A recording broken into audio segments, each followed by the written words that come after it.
Assalamualaikum warahmatullahi wabarakatuh. Hari ini kita akan belajar tentang mencari turunan kedua menggunakan turunan implisit.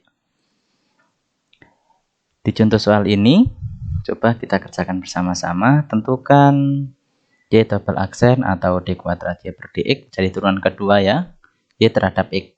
Jika fungsinya X pangkat 4 negatif 3 Y kuadrat plus 3 sama dengan 0. Bagaimana caranya? Angka pertama adalah kita tentukan dulu nilai dari Y aksen. Masih ingat ya cara untuk mencari turunan implisit?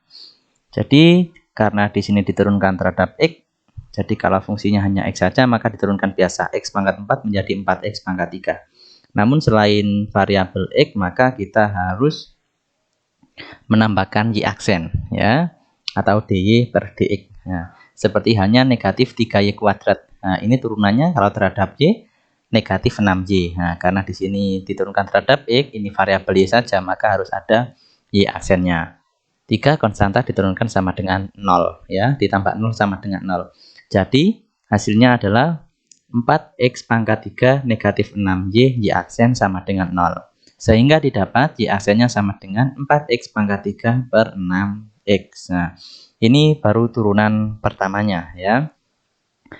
Selanjutnya langkah kedua adalah tentukan Y double aksennya, turunan keduanya.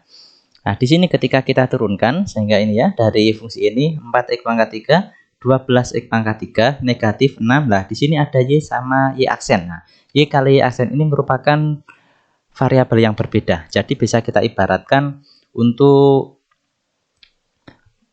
kita menghitung suatu turunan perkalian fungsi ya. Jadi kita lebih familiar pakai UV ya, misalkan U kali V jadi turunannya adalah U aksen V plus UV aksen. Nah, gitu. Kita ibaratkan di sini Y-nya adalah U, Y aksennya adalah V ya, atau sebaliknya itu boleh. Sehingga nantinya akan didapat Y aksen dikalikan Y aksen plus Y dikalikan Y double aksen. Nah, ingat ya, Y aksen diturunkan jadi Y double aksen. Tapi kalau Y aksen dikalikan Y aksen, hasilnya bukan Y double aksen ya, tapi Y aksen kuadrat gitu ya. Jadi di sini hasilnya adalah 12X pangkat 3 negatif 6 dikalikan Y aksen kali Y aksen plus Y kali Y double aksen. Ingat ya, di sini dari turunan UV ya. Sehingga didapat 12X pangkat 3 negatif 6 Y aksen kali Y aksen kuadrat plus Y kalikan Y double aksen sama dengan 0. Nah, di sini ketika kita pisahkan ya antara Y double aksen dengan variabel yang lain, maka masih didapati bentuk variabel Y aksen. Nah, maka dari itu perlu kita substitusikan bentuk Y aksen ini. Y aksen sama dengan 4X pangkat 3 plus 6Y ya. Gini, substitusikan Y aksen ke fungsi ini ya. Sehingga nantinya didapatkan, nah setelah disubstitusikan ya, sehingga didapatkan 12X pangkat 3 negatif 6. Nah, di sini 4X pangkat 3 dikuadratkan sehingga didapat 16X pangkat 6 per 6Y dikuadratkan 36Y kuadrat plus Y kalikan Y double aksen sama dengan 0.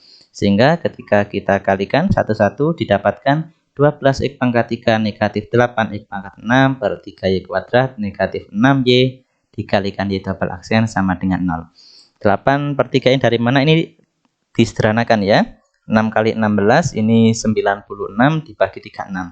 Sama-sama dibagi 12 ya. 96 dibagi 12, 8. Terus 36 dibagi 12 hasilnya 3 ya. Nah, di sini sudah tidak ada variabel Y aksen lagi sehingga bisa kita pisahkan ini ya. Variabel Y double aksen dengan yang lainnya. Nah, nantinya sehingga didapat ya 6Y Y double aksennya pindah ruas ke kanan sehingga didapat demikian, sehingga Y double aksennya ketemunya adalah 12X pangkat 3 dibagi 6Y, 2X pangkat 3 per Y dikurangi 8X per 6 per 3Y kuadrat dibagi 6Y, hasilnya adalah 4X pangkat 6 per 9Y pangkat 3. Nah, atau kalau ingin ini disederhanakan ya, disamakan penyebutnya itu juga bisa ya. Hasilnya demikian. Jadi double aksen dari fungsi yang tadi adalah hasilnya seperti ini. Nah, ya mungkin itu saja untuk penjelasan singkat terkait dengan mencari turunan kedua menggunakan turunan implisit ya. Silahkan explore contoh-contoh yang lain. Jika ada kendala, ditemukan suatu permasalahan, bisa kita sharingkan bersama. Kurang lebihnya mohon maaf, semoga bermanfaat. Terima kasih. Wassalamualaikum warahmatullahi wabarakatuh.